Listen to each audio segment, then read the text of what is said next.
हमारे गरम न कर पारा यदि कहते हबई सारा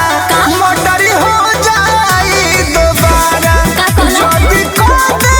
हबई सारा मोटर हो जाई दोबारा बुझले आई हो दादा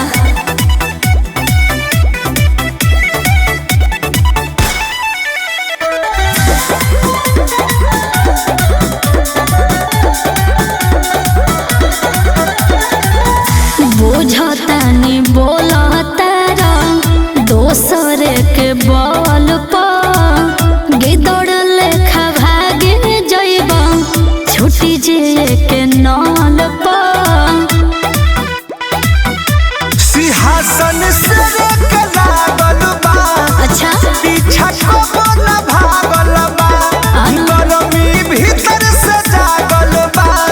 शिकार करेला पागल बा सुन हसीना छुटी नाम से पसीना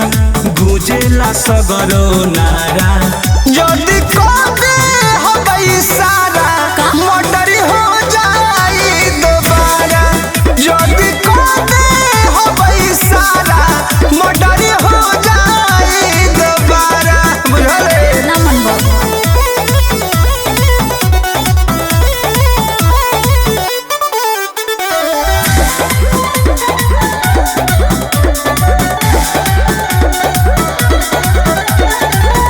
टीक बन परमध सुन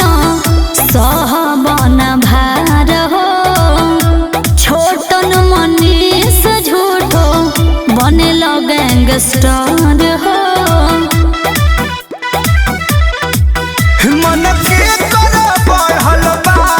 बताई पवन मोरे लागल बा का कहला थानेदार करे सैलूट के हो केहू हमसे न लड़ल बा आना बन जाइब सोला पारा दास नहीं होला बाती कहिले खारा अरे